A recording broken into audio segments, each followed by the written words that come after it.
नमः शिवाय। संकीर्तन शिव पुराण दंभकी तपस्या और विष्णु द्वारा उसे पुत्र प्राप्ति का वरदान। शंखचूंड का जन्म तब और उसे वर प्राप्ति। ब्रह्मा जी की आज्ञा से उसका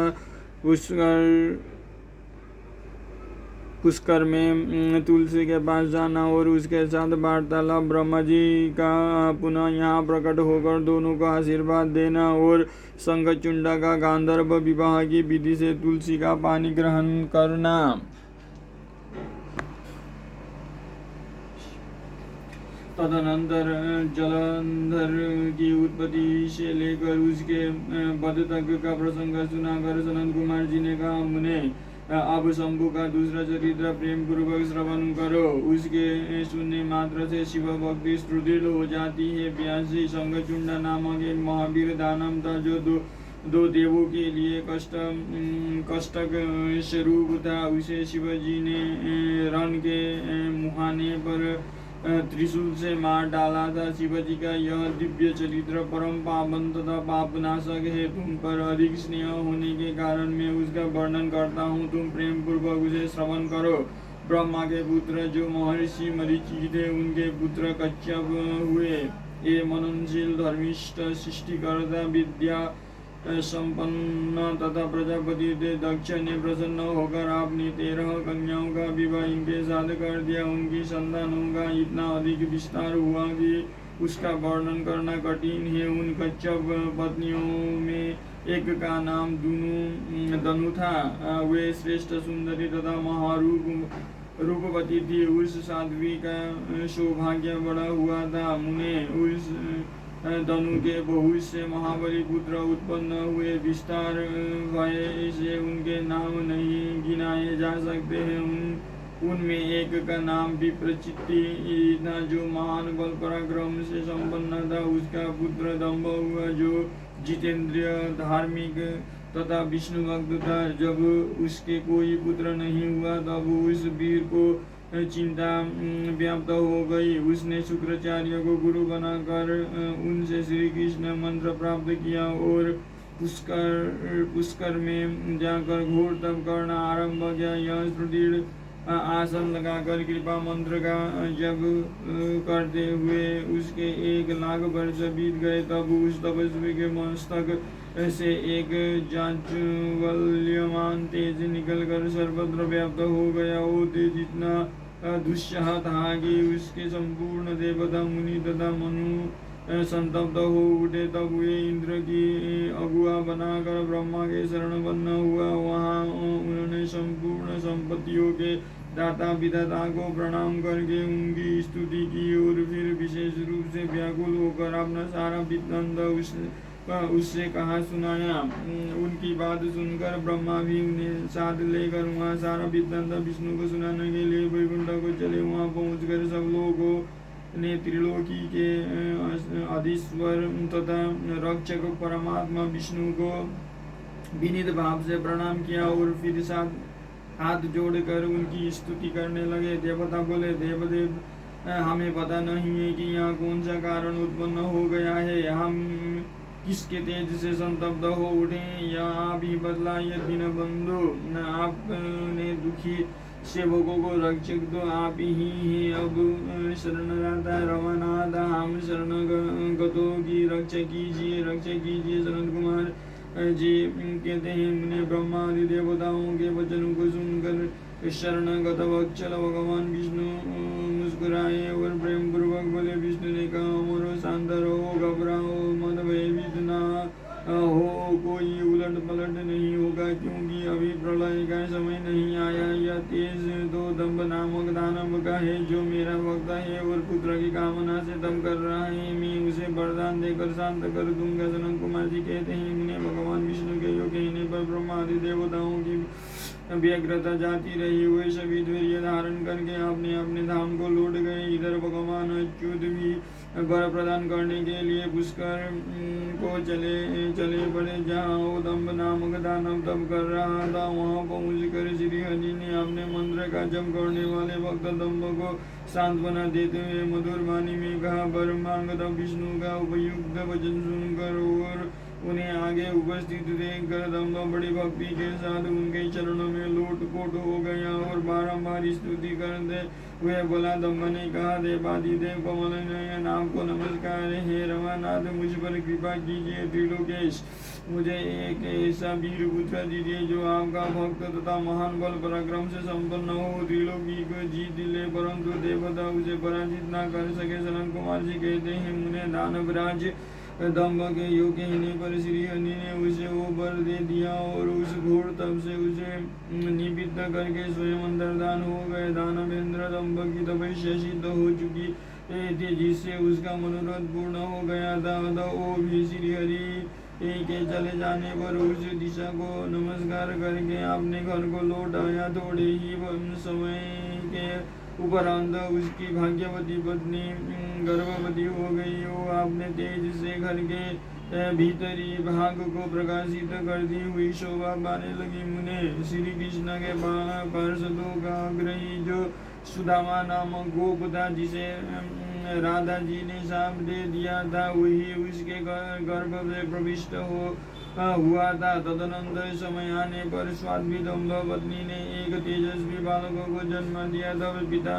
ने बहुत से मुनि ईश्वरों को बुलाकर उसका विधि पूर्वक जात कर्म आदि संस्कार संपन्न किया। द्विजत्व उस पुत्र के उत्पन्न होने पर बहुत बड़ा उत्सव मनाया गया। फिर शुभ दिन आने पर पिता ने उस बालक का शंखचूड़ ऐसा नामकरण किया। वो अपने पिता के घर में शुक्ल पक्ष के चंद्रमा की भांति बढ़ने लगा। वो अत्यंत तेजस्वी था, अतः उसने बचपन में ही सारी विद्याएं सीख ली। वो नित्य बाल क्रिया करके अपने माता पिता का हर्ष बढ़ाने लगा और अपने समस्त कुटुंबों को तो विशेष रूप से प्रेम भाजन हो गया। तदनंतर जब शंखचूड़ बड़ा हुआ तब वो जेगी मुनि के उपदेश से पुष्कर में जाकर ब्रह्मा जी को प्रसन्न करने के लिए भक्तिपूर्वक तपस्या करने लगा। उस समय वो एकाग्रमन हो अपनी इंद्रियों को काबू में करके गुरु उपदिष्ट ब्रह्मा विद्या का जप करता रहा। यो पुष्कर में तपस्या करते हुए दानवराज शंखचूड़ को वर देने के लिए लोक गुरु एवं ऐश्वर्यशाली ब्रह्मा शीघ्र ही वहां पधारे और उस दानवेंद्र को बोले, वर मांग। ब्रह्मा जी को देकर उसने अत्यंत नम्रता से उसे अभिवादन किया और फिर उत्तम वाणी से उसकी स्तुति की। तत्पश्चात उसने ब्रह्मा से वर मांगते हुए कहा, भगवत मैं देवताओं के लिए अजय हो जाऊं। जब ब्रह्मा जी परम प्रसन्न होकर बोले, तथास्तु ऐसा ही। फिर उन्होंने शंखचूड़ को दिव्य श्री कृष्ण कवच प्रदान किया, जो जगत के संपूर्ण मंगलों का भी मंगल और सर्वत्र विजय प्रदान करने वाला है। तदनंतर ब्रह्मा जी ने उसे आज्ञा दी कि तुम बदरी वन को जाओ, वहीं धर्मध्वज की कन्या तुलसी सकाम भाव से तपस्या कर रही है, तुम उसके साथ विवाह कर लो। यह कहकर ब्रह्मा जी उसी क्षण उसके सामने ही तुरंत अंतर्ध्यान हो गए। तब सिद्ध शंखचूड़ ने भी, जिसके सारे मनोरथ को बल से पूर्ण हो चुके थे और मुख पर प्रसन्नता खेल रही थी, पुष्कर में ही उस जगत के मंगलों के भी मंगल स्वरूप कवच को गले में बांध लिया और ब्रह्मा के आज्ञानुसार वो तत्काल ही बदरी आश्रम को चल पड़ा। वहाँ दानव शंखचूड़ सहसा उस स्थान पर जा पहुँचा जहाँ धर्मध्वज रजनी पुत्री तुलसी तप कर रही थी। सुंदरी तुलसी का रूप अत्यंत कमनीय और मनोहर था। वो उत्तम शील से संपन्न थी। उस सती को देखकर शंखचूड़ उसके समीप ही ठहर गया और मधुर वाणी में उससे बोला। शंखचूड़ ने कहा, सुंदरी तुम कौन हो, किसकी पुत्री हो, तुम यहाँ चुपचाप बैठकर क्या कर रही हो, यह सारा रहस्य मुझे बताओ। सनत कुमार जी कहते हैं, मुने शंखचूड़ के इस सकाम वचन सुनकर तुलसी ने उससे कहा, तुलसी बोली, मैं धर्मध्वज की तपस्विनी कन्या हूँ और यहाँ तपोवन में तप कर रही हूँ। आप कौन है? सुखपूर्वक अपने अभिष्ट स्थान को चले जाइए, क्योंकि नारी जाति ब्रह्मा आदि को भी मोह में ढाल देने वाली होती है। यह विषतुल्य निंदनीय दोष उत्पन्न करने वाली माया रूपिणी तथा विचारशाली को भी श्रृंखला के समान जकड़ लेने वाली होती है। सनत कुमार जी कहते हैं, महर्षि तुलसी जब इस प्रकार रस भरी बातें कहकर चुप हो गई तब उसे मुस्कुराती देखकर शंखचूंड ने भी कहना आरंभ किया। शंखचूंड बोले, देवी तुमने जो बात कही है वह सारी की सारी मिथ्या हो, ऐसी बात नहीं है। उसमें कुछ सत्य है और कुछ असत्य भी। उसका भी विवरण मुझसे सुनो। शोभ ने जगत में जितनी पतिव्रता नारियां हैं उनमें तुम अग्रही हो। मेरा तो ऐसा विचार है कि जैसे मैं पाप बुद्धि कामी नहीं हूँ, उसी प्रकार तुम भी काम पराधीनी नहीं हो। फिर भी इस समय में ब्रह्मा जी की आज्ञा से तुम्हारे समीप आया हूँ और गांधर्व विवाह की विधि से तुम्हें ग्रहण करूंगा। भद्रे, क्या तुम मुझे नहीं जानती हो अथवा तुमने कभी मेरा नाम भी नहीं सुना है? अरे देवताओं में भक्त डालने वाला शंखचूंड में ही हूँ। मैं धनु का वंशज तथा दंभ नामक दानव का पुत्र हूँ। पूर्व काल में मैं श्री हरि का पार्षद था। मेरा नाम सुदामा गोप था। इस समय में राधिका जी के शाप से दानवराज शंखचूंड होकर उत्पन्न हुआ हूँ। ये सारी बातें मुझे ज्ञात है, क्योंकि श्री कृष्ण के प्रभाव से मुझे अपने पूर्व जन्म का स्मरण बना हुआ है। सनत कुमार जी कहते हैं, मुने तुलसी के समझ यो कहकर शंखचूंड चुप हो गया। जब दानव राज ने आदर पूर्वक तुलसी से ऐसा सत्य वचन कहा तब वो परम प्रसन्न हुई और मुस्कुरा कर कहने लगी। तुलसी बोली, भद्र पुरुष, आज आपने अपने सात्विक विचार से मुझे पराजित कर दिया है। जो पुरुष स्त्री द्वारा परास्त ना हो सके वो संसार में धन्यवाद का पात्र है, क्योंकि जिसे स्त्री जीत लेती है वो पुरुष सदाचारी होते हुए भी सदा बना रहता है। देवता, पितर और समस्त मानव उसकी निंदा करते हैं। जनना स्वेच्छ तथा मरना स्वेच्छ में ब्राह्मण 10 दिनों में, क्षत्रिय 12 दिनों में और वैश्य 15 दिनों में शुद्ध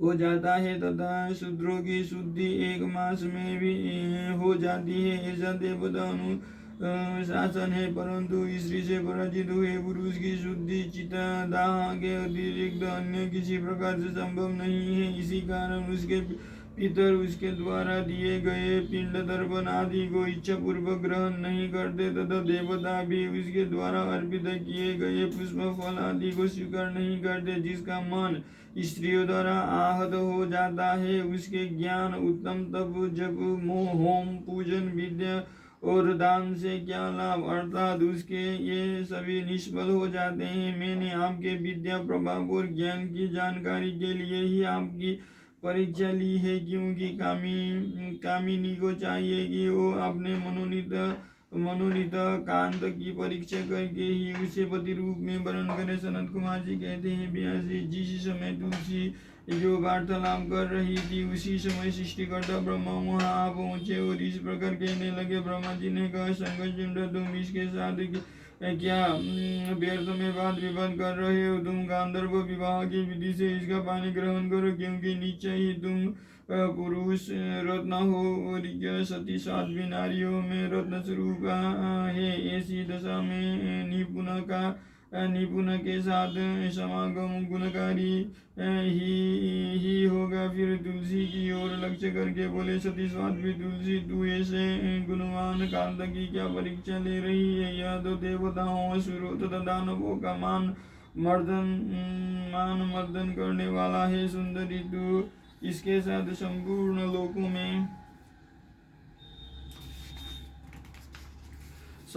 लोकों में सर्वदा उत्तम स्थानों पर चिरकाल तक यथेष्ट विहार कर। शरीरांत होने पर यह पुनः गोलोक में श्री कृष्ण को ही प्राप्त होगा और इसकी मृत्यु तो हो जाने पर तू भी वैकुंठ में चतुर्भुज भगवान को प्राप्त करेगी। सनत कुमार जी कहते हैं, मुने इस प्रकार आशीर्वाद देकर ब्रह्मा अपने धाम को चले गए। तब दानव शंखचूंड ने गांधर्व विवाह की विधि से तुलसी का पानी ग्रहण किया। ये वो तुलसी के साथ विवाह करके वो अपने पिता के स्थान को चला गया और मनोरम भवन मैं उस रमणी के साथ विहार करने लगा।